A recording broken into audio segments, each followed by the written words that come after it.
All right, what we're looking at is the review edition for Dark Souls. My name's David Humbert. I'm from Namco Bandai Games of America. I work as the assistant lead for this game in the QA department. We're just going to walk you through kind of how this demo works. Go ahead and go to the character select screen here. You have your first two characters, your soldier and your knight, that work as kind of your basic melee characters. Your witch and your pyromancer are people that more like your spellcasters. They not quite as big on the melee stuff, but their spells are more powerful. Your Solaire and your Black Knight are your more powerful characters for this demo. They kind of represent your more after you've kind of gone through the game a little bit, upgraded your armor and your sword and things like that. So.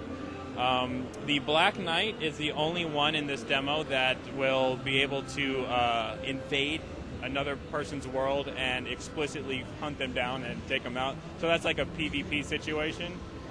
He's the only one that can do that. The other characters, they all do this a co-op kind of thing where you offer your help to other players. So it really depends on what kind of experience you want to go with this. All right, looks like we're going with the Knight.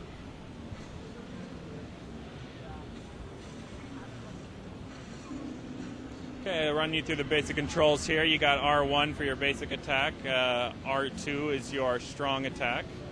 L1 is to hold up your shield.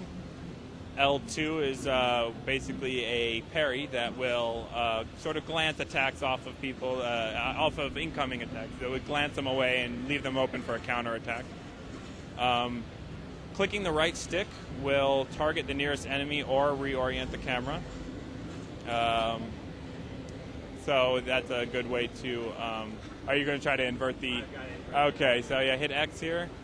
Options. Up, down, reverse. There. You got to actually go. You're going to actually need to go down to. Did that do it there? Yeah. Oh, it did. Okay, excellent. All right. Pressing the circle button is sort of your evasive maneuvers. You press the you press circle while you're moving. That does the evasive roll. If you're not moving, you press circle. It does more of a back step. If you hold circle while you move, that's more of your run. But it does use up your stamina, so you won't be able to run if you don't have any of that. So even though this game sort of feels like it's a sort of single-player RPG kind of, and you can progress through the story in a campaign mode, then you actually are always connected with everyone else in this world. They're not explicitly in your world right now, but you can contact, you can write messages that they can see, you can offer your help that they could use. So if you actually press down on the D-pad, it'll switch out your weapon and press go to the multiplayer sign, press square. There you go. Now you've left a sign down for them to see on everyone else's screen. If anyone else goes to that sign and uses it, it'll summon you in as a phantom. Okay, these up here are your two spells. You have heal or force, and you can use a talisman. You press L1 to use it when you have the talisman equipped. That's something that'll just basically repel enemies away from you. So this is the kind of game that encourages exploration, and it sort of discourages just running through and going on the easy route. You don't want to just run up to enemies and really just take the first path. The easiest path that you'll find generally will be the toughest in terms of progressing past it.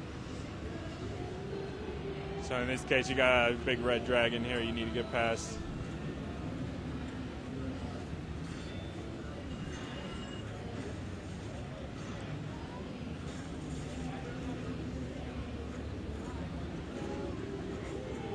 Oh!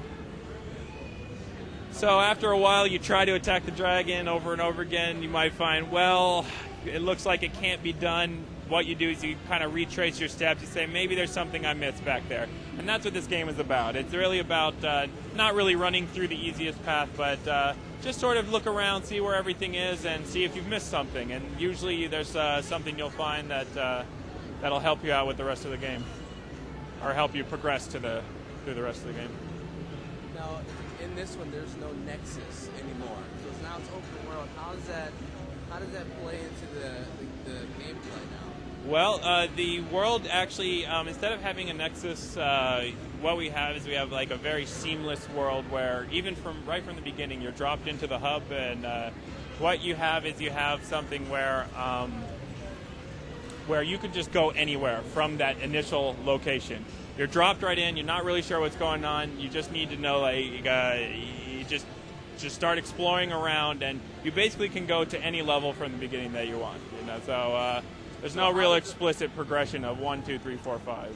Now, in the last version, in Demon Souls, there's no like real. There was this overlaying story, but it wasn't necessarily a direct story. I would say. How does the story change in this, or is it kind of keeping that same platform? It is a completely different story. This isn't actually considered a sequel. It's considered a spiritual successor to the game. So you have a completely different story, completely different objectives. Okay. You'll find the controls and the overall movement and sort of the characters look a little familiar, but in terms of story and look and feel and the whole world is absolutely different.